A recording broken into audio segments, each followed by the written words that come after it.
Good morning. എല്ലാവർക്കും കൃഷ്ണാസ് വീട്ടിലേക്ക് സ്വാഗതം. ഇന്ന് ഞാനിവിടെ സ്വാദിഷ്ടമായ ഒരു തക്കാളി കറിയാണ് തയ്യാറാക്കാൻ പോകുന്നത്.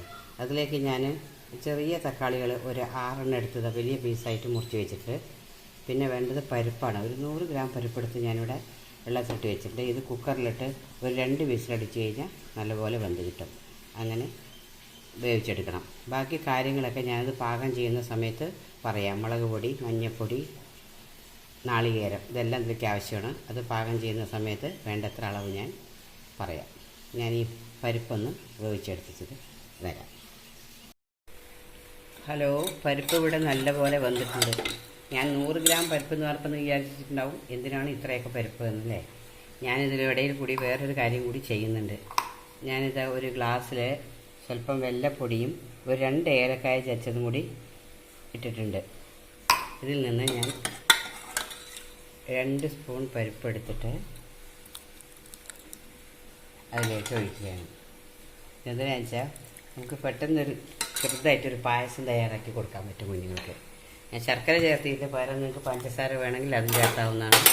അതിലേക്ക് നിങ്ങൾക്ക് പാലുണ്ടെങ്കിൽ പാലൊഴിക്കുക, തേങ്ങാപ്പാലോ അതുപോലെ. ഞാനിതാ 1 സ്പൂൺ പാൽപ്പൊടി കൂടി അതിലേക്ക് ചേർത്തി കൊടുക്കുക.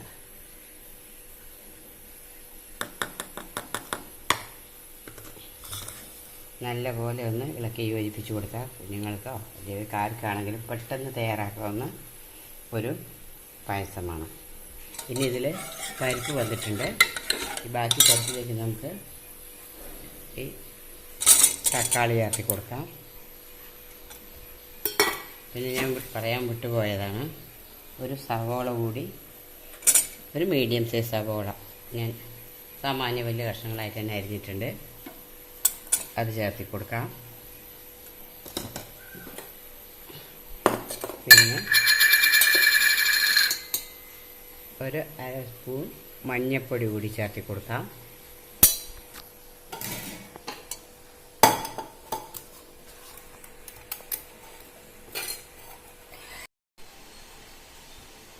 ഒരു സ്പൂൺ മുളക് പൊടി കൂടി ചേർത്തി കൊടുക്കാം. പിന്നെ ആവശ്യത്തിന് ഉപ്പ് ചേർക്കുക.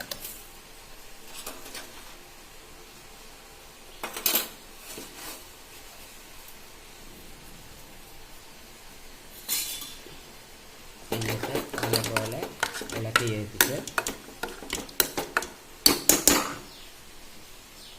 ഒരു വിസിൽ അടിച്ചാൽ മതി. അപ്പോഴേക്കും വെന്ത് പാകാവും. നമുക്ക് കുക്കർ അടച്ചു കൊടുക്കാം. അതിനിടയിൽ ഞാൻ ഈ നാളികേരം ഒന്ന് അരച്ചിട്ട് വരാം. ഞാനിത് ജീരകമൊന്നും ചേർക്കുന്നില്ല. നിങ്ങൾക്ക് ജീരകത്തിൻ്റെ സ്വാദം ഇഷ്ടമാണെങ്കിൽ ജീരകം കൂടി ചേർത്ത് അരയ്ക്കാവുന്നതാണ്. ഞാനിതൊന്ന് അരച്ചെടുത്തിട്ട് വരാം. പരിപ്പും സവോളയും തക്കാളിയും എല്ലാം കൂടി നല്ലപോലെ വന്നിട്ടുണ്ട്. ഇനി ഇതിലേക്ക് നമുക്ക് നാളികേരം അരച്ചത് ചേർത്തി കൊടുക്കാം.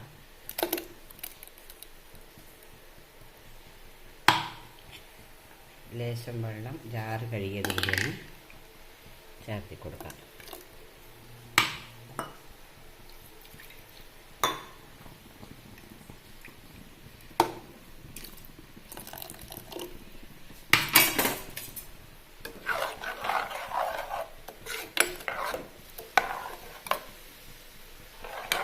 ഈ സമയത്ത് നമുക്ക് ഉപ്പ് നോക്കി പോരാന്നുണ്ടെങ്കിൽ ചേർത്തി കൊടുക്കാവുന്നതാണ്.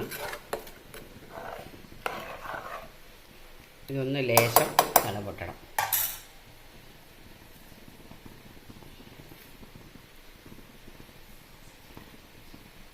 ഒന്ന് ലേശം തിളച്ച് വരട്ടെ. ഇവിടെ തിളപൊട്ടി വന്നിട്ടുണ്ട്. ഈ സമയത്ത് നമുക്ക് കറിവേപ്പില ചേർത്ത് കൊടുക്കാം. ഗ്യാസ് സിമ്മിലാക്കിയിട്ട്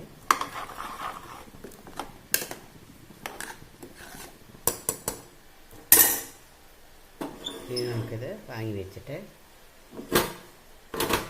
ഗ്യാസിലേക്ക് ഒരു ചീനച്ചട്ടി വെച്ച് കൊടുക്കാം താളിപ്പിനായിട്ട്.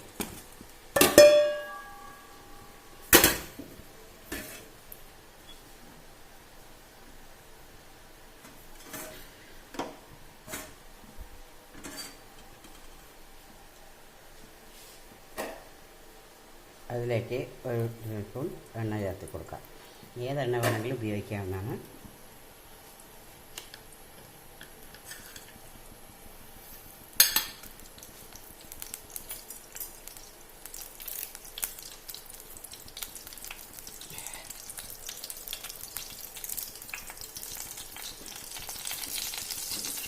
എണ്ണ ചൂടായിട്ടുണ്ട്. ഇതിലേക്ക് കടുകും വറ്റൽമുളകും ചേർത്ത് കൊടുക്കാം.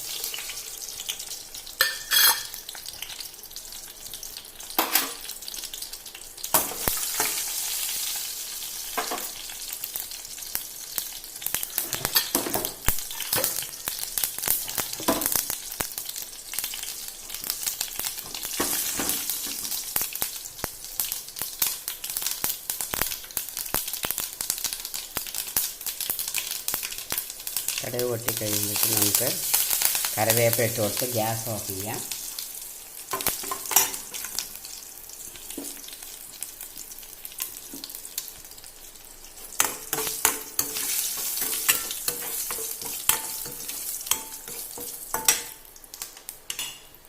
താളിപ്പ് കറിയിലേക്ക് ചേർത്ത് കൊടുക്കാം.